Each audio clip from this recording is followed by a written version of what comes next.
Hello friends, you are welcome in Million Concepts of English.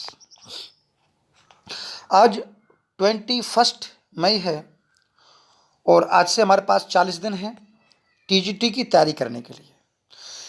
तो जितना syllabus बचा हुआ है, वैसे तो बहुत ज़्यादा बचा नहीं है, वो भी हम इन 40 दिन में पूरा कर लेंगे और ग्रामर भी इन 40 दिन में पूरा कर लेंगे।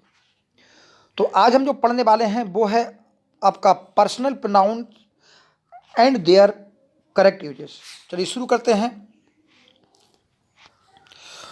पर्सनल प्रोनाउन में हमको पढ़ना पड़ता है निम्न पॉइंट्स को।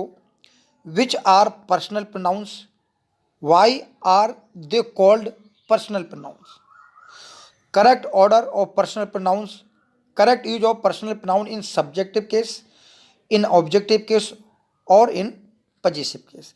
ये सारे पॉइंट पढ़ते हैं।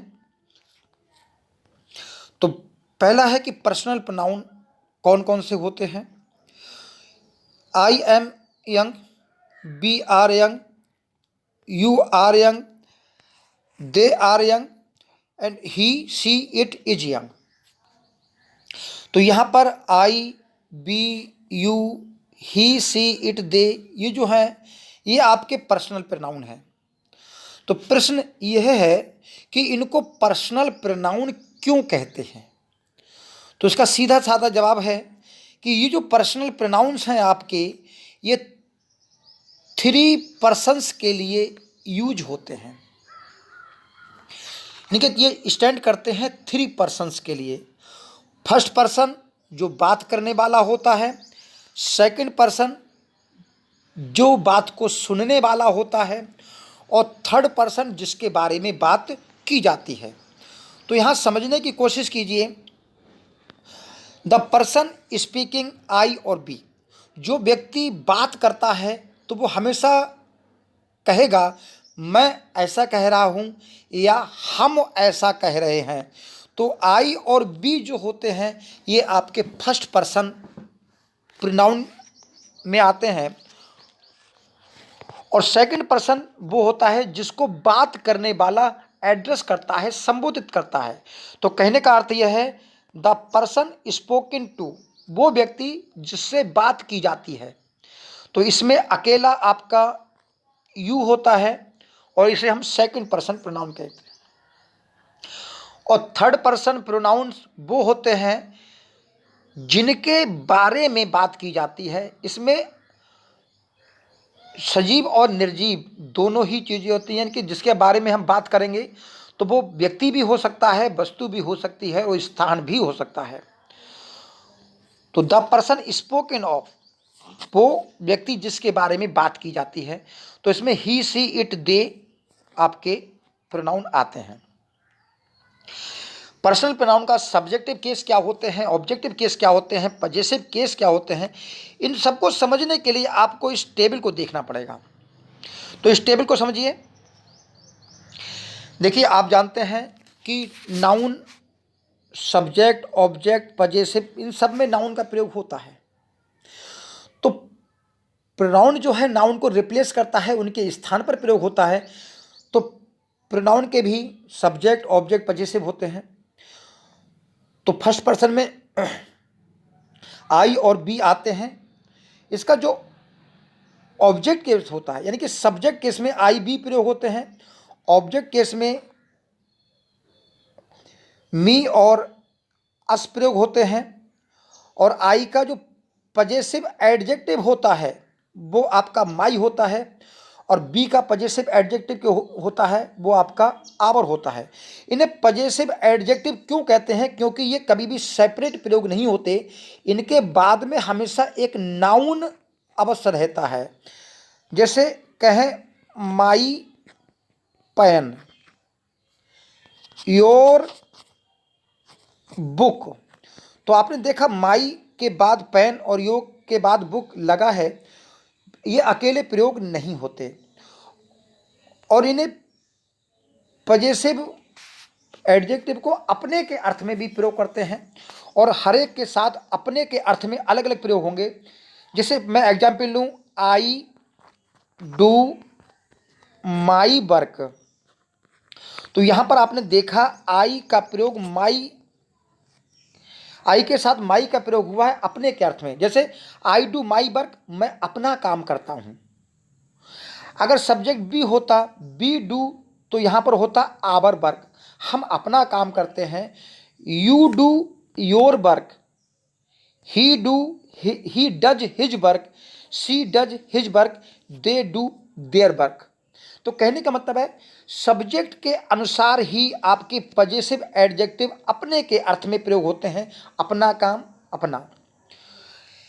लेकिन आपके जो पजेसिव प्रोनाउन हैं इसमें माइन और आवर्स आते हैं, और ये प्रोनाउन है, प्रोनाउन के बाद नाउन का प्रयोग होना आवश्यक नहीं है। तो इनके बाद कोई भी प्लस में नाउन होने की जरूरत नहीं होती, ये अकेले प्रयोग होते हैं। तो इस टेबल में आपने देखा यू सब्जेक्ट है और वर्ब के बाद आएगा, तो यू ऑब्जेक्टिव केस में भी यू आएगा। योर आपका पजेसिव एडजेक्टिव और ये आपका पजेसिव प्रोनाउन है। तो ही का object him, his possessive adjective और इसका पजेसिव प्रोनाउन भी हिज होता है।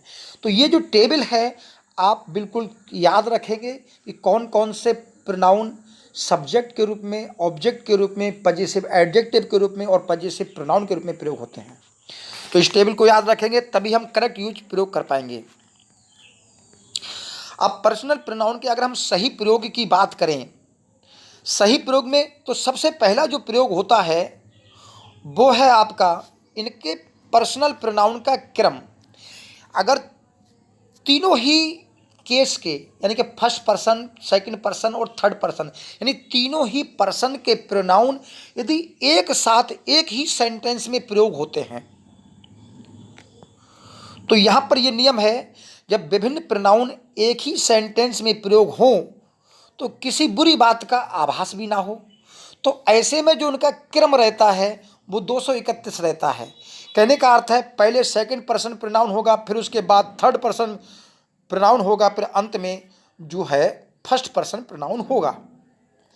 जैसे you he and I shell study for the exam. तो यहाँ पर यू ही आई का क्रम जो है 231 में है। यू फर्स्ट पर्सन है, यू सेकंड पर्सन है, ही थर्ड पर्सन है और आई फर्स्ट पर्सन है। अगर कोई भी एक प्रोनाउन बीच में गायब होता है तो क्रम यही रहेगा, he and I have finished our work. तो ही थर्ड पर्सन, उसके बाद first person, you and he have done a great job. लेकिन यहाँ पर इसका अपवाद ये है, जो एक्सेप्शन है वो ये है कि अगर एक सेंटेंस में कई प्रोनाउन प्रयोग होते हैं लेकिन इनमें कोई दोष दर्शाया गया हो, कोई अपराध दर्शाया गया हो, तो ऐसी स्थिति में 121 यानी कि 1 2 3 का ही क्रम रहेगा। जैसे you I you and he made, मैंने, तुमने और उसने, मेड अ ब्लेंडर, बहुत भारी जो है गलती कर दी। You and he have done this mischief, तुमने या उस और उसने ये जो है मिस्चीफ की है, शरारत की है। अगली बात एक और आ रही है, अगर सभी के सभी इसमें क्या हो, आपके प्लूरल प्रोनाउन होते हैं यानी कि प्रोनाउन बहुवचन में हो तो भी क्रम आपका 131 रहेगा, 123 रहेगा। बी यू एंड दे, हम तुम और वे, बोलने में भी बहुत अच्छा लगता है, हम तुम और वे। Should now get down to work. अगली बात करते हैं, अब बात करते हैं नाउन के सब्जेक्ट, ऑब्जेक्ट और पजेसिव केस के बारे में। तो आप जानते हैं कि प्रोनाउन जो है नाउन के स्थान पर प्रयोग होता है, यानी कि नाउन को रिप्लेस करता है और उसके स्थान पर यानी कि नाउन के लिए प्रयोग होता है।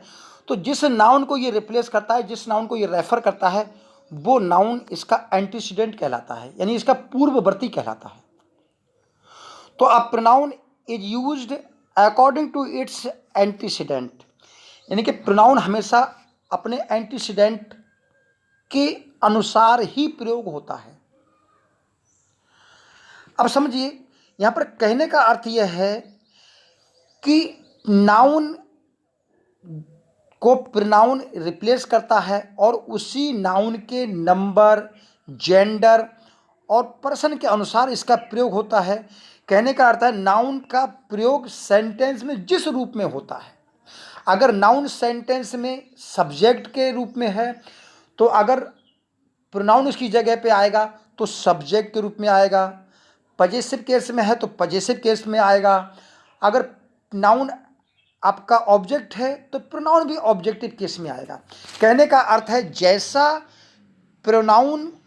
जैसा नाउन होगा उसी के अकॉर्डिंग ही प्रोनाउन का प्रयोग होगा। तो कहने का अर्थ क्या हुआ, singular noun singular pronoun, plural noun plural pronoun, यही तो कहने का अर्थ है। अब यहां पर देखिए, I read a book it was good, तो यहां बुक के लिए इट प्रयोग हुआ है।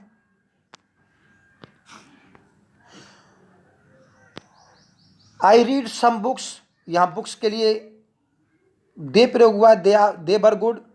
ही bought the books and put them in the bag, तो यहां पर बुक्स के लिए दैम प्रयोग हुआ है और दैम पुट वर्ब के बाद आया है, इसलिए पजेसिव सॉरी ऑब्जेक्टिव केस में आया है। Ram is a kind boy, he has lent his bicycle to Govind, तो यहाँ राम के लिए ही का प्रयोग हुआ है। Sita helps her mother in her house hold work, she also does her lesson, तो यहाँ पर सीता के लिए सी प्रयोग हुआ है और राम के लिए ही प्रयोग हुआ है। यानी कि जेंडर के अनुसार भी आपका प्रोनाउन प्रयोग होता है। Those beggars are idle, they refuse to work for their living, तो यहाँ पर दे और देयर का प्रयोग बेगर्स के लिए बहुवचन के रूप में हुआ है। अब हम जेंडर की बात करें, ऊपर भी देखा हमने जेंडर में, तो Ram help Sita, he gave her some money, तो देखिए राम के लिए ही प्रयोग हुआ है और सीता के लिए हर प्रयोग हुआ है। तो प्रोनाउन जो है हमेशा अपने जेंडर के अनुसार प्रयोग होता है। दूसरा सेंटेंस देखिए, a student must study hard if she और ही वांट्स टू सक्सीड, अब यहाँ पर अ स्टूडेंट है तो यहाँ पर डिसाइड करना मुश्किल है कि ये जेंडर किस जेंडर का है, तो क्योंकि ये सेंटेंस ये नाउन जो है कॉमन जेंडर का है, तो ऐसी स्थिति में हम दोनों ही जेंडर का प्रयोग किया गया है, if he or she wants to succeed. Next sentence देखिए, in this class everyone moves at their own place, तो आप जानते हैं कि एवरीवन सिंगुलर होता है तो यहाँ पर देयर प्रयोग नहीं हो सकता, तो हमने हिज और ही और सी के अनुसार हिज और हर का प्रयोग किया है। Every runner must train rigorously if they want to excel, तो यहाँ दे का प्रयोग ना होकर के सी और ही का प्रयोग होगा। अब हम नाउन का सब्जेक्ट के रूप में देखते हैं, तो देखिए नाउन अगर सब्जेक्टिव केस में है तो इन एवरी कंडीशन नाउन जो प्रोनाउन है वो भी सब्जेक्ट केस में होना चाहिए, और दूसरे सब्जेक्ट केस में है तो सब्जेक्ट के रूप में ही होना चाहिए। जैसे इट इज नॉट मी, तो यहाँ पर बात हो रही है जो बी वर्ब होती है, is am are was were, तो इनके बाद जो भी प्रोनाउन आता है वो सब्जेक्टिव केस में आएगा, यानी कि सब्जेक्ट के रूप में आएगा। तो ऐसा क्यों होता है, ऐसा इसलिए होता है क्योंकि बता रहा हूँ, इट इज आई, तो यहाँ पर जो होता है ये आपका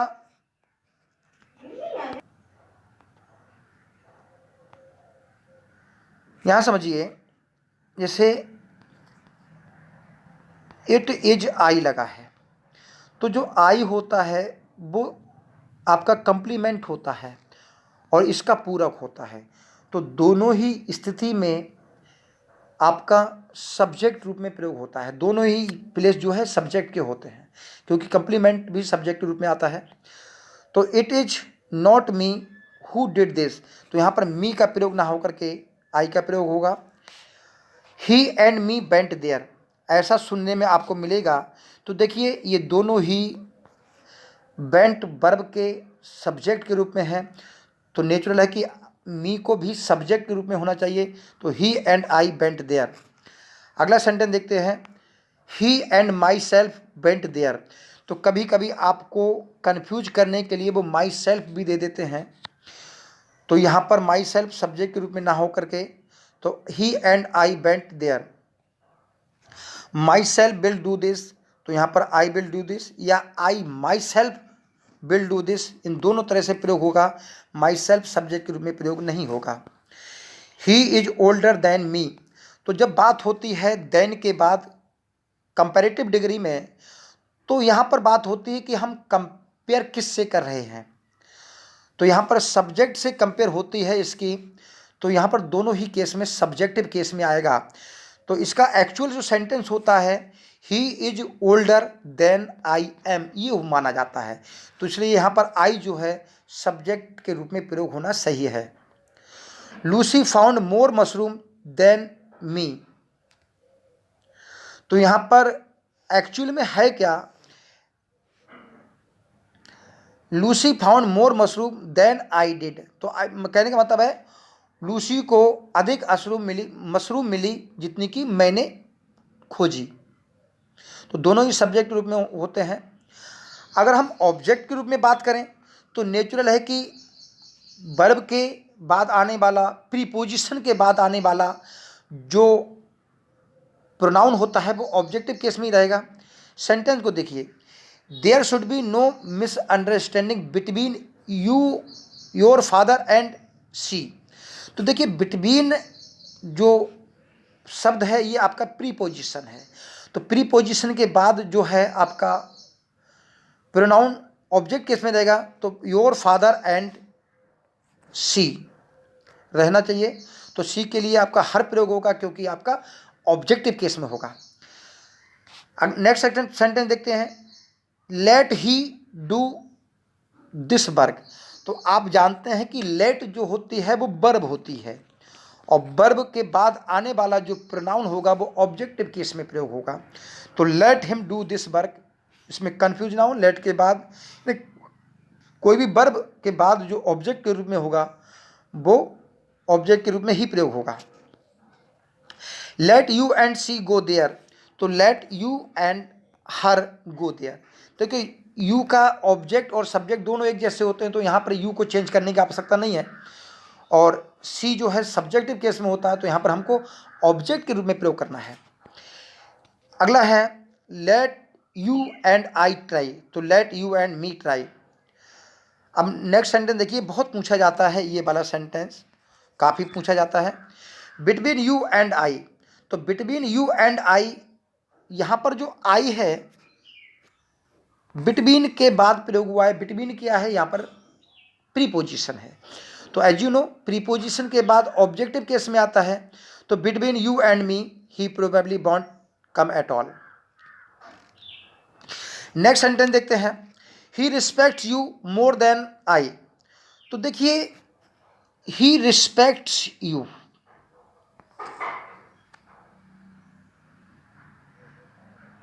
वह, ही रिस्पेक्ट्स यू, वह आपका सम्मान करता है, मोर देन आई, तो वह मेरा सम्मान करता है, यहाँ पर है तो वह मेरे सम्मान से ज़्यादा तुम्हारा सम्मान करता है।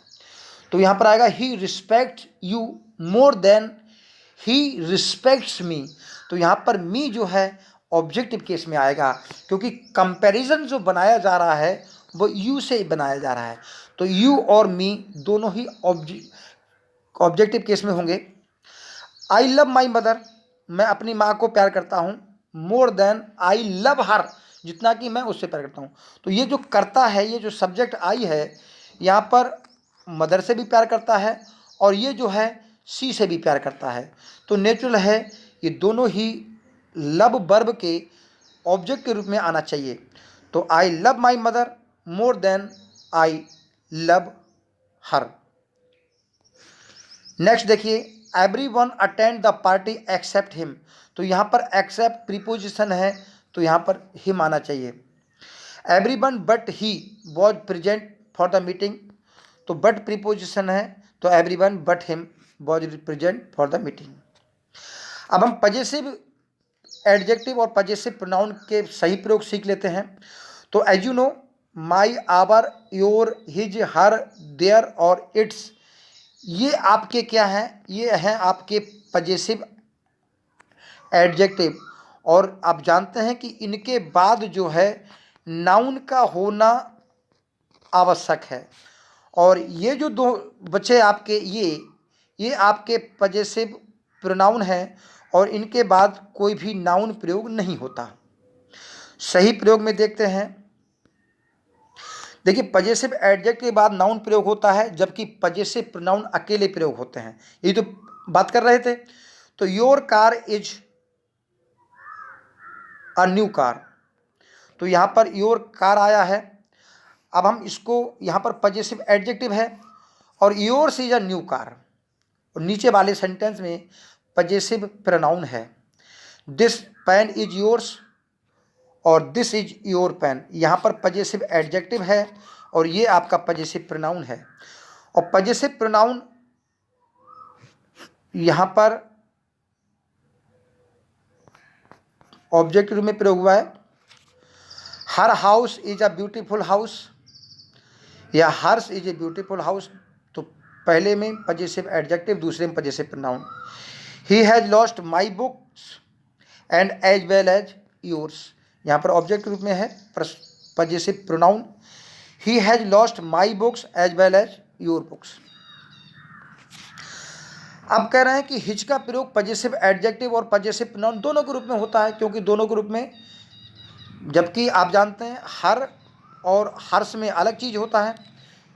तो he has his pen possessive adjective और he this pen is his, ये पजेसिव प्रोनाउन।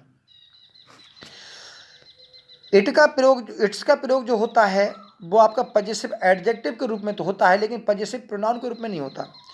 तो the dog was moving its tail, और आपको अभी बताएंगे थोड़ी देर बाद कि इट्स और इट्स दोनों में बहुत बड़ा अंतर है, ये अलग है और ये दोनों अलग हैं। तो कभी कभी वो क्या करते हैं एग्जाम में, इसके स्थान पर इसको दे देते हैं, तो ये आपको अंतर पहचानना होगा। तो अभी देखते हैं थोड़ी देर बाद। पजेसिव प्रोनाउन का प्रयोग किसी भी सेंटेंस के वर्ब के सब्जेक्ट तथा ऑब्जेक्ट दोनों के रूप में हो सकता है। Yours is a beautiful house और he has lost my books as well as yours, पहले में सब्जेक्ट के अनुसार, दूसरे में ऑब्जेक्ट के अनुसार प्रयोग हुआ है। पजेसिव प्रोनाउन का प्रयोग किसी भी सेंटेंस में प्रीपोजिशन के ऑब्जेक्ट के रूप में होता है। अब यहां पर समझिए प्रीपोजिशन के ऑब्जेक्ट के रूप में, अरे भाई पर पजेसिव प्रोनाउन ही तो है, तो प्रोनाउन है तो नेचुरल है कि सब्जेक्ट के रूप में भी प्रयोग होगा, ऑब्जेक्ट के रूप में भी प्रयोग होगा, कंप्लीमेंट के रूप में भी प्रयोग होगा और प्रीपोजिशन की ऑब्जेक्ट के रूप में प्रयोग होगा। अरे जैसे नाउन प्रयोग होता है वैसे ही प्रोनाउन होता है, तो इसमें बहुत ज़्यादा नई बात नहीं है। तो your problem is different from mine, यहाँ पर फ्रॉम के ऑब्जेक्ट के रूप में प्रयोग हुआ है, तो दूसरे शब्दों में कह सकते हैं your problem is different from my problem. अब इन बहुत ही इंपॉर्टेंट पॉइंट है ये रूल 6। देखिए separation, leave, excuse, mention, report, pardon या साइट, फेवर, ये आपके जो नाउन है इनके पहले पजेसिव प्रयोग नहीं होता। जैसे इन्होंने कहा है योर सेपरेशन, आप जानते हैं सेपरेशन का मतलब अलग होना होता है। जैसे कहते हैं किसी से विमुख होना, किसी से अलग होना, बिछुड़ना।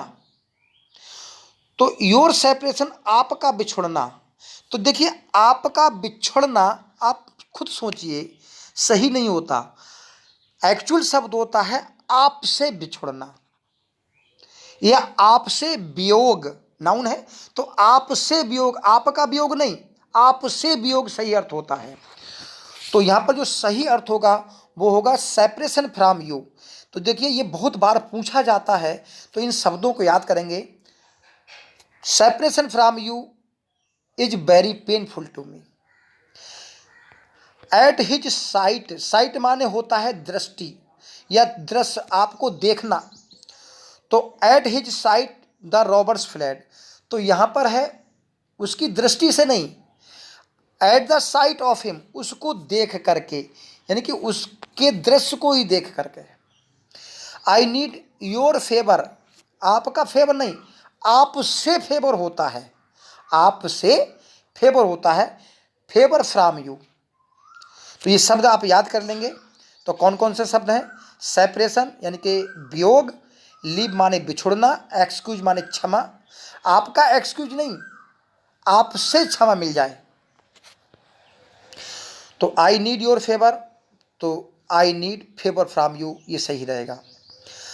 आप जानते हैं कि पजेसिव एडजेक्टिव जो होते हैं, जैसे योर, योर पेन, तो ऐसा नहीं कहेंगे जैसे हमने कहा राम का पेन, तो यहाँ पर हमने एपोस्ट्रोफी एस लगाया, तो आप ये नहीं करेंगे कि आपकी जगह जैसे राम का किया तो इसमें भी, सॉरी, तो इसमें भी आप एस लगा दें, इसमें भी एस लगा दें, तो ये गलत हो जाएगा, क्योंकि योर अपने आप में पजेसिव एडजेक्टिव होता है।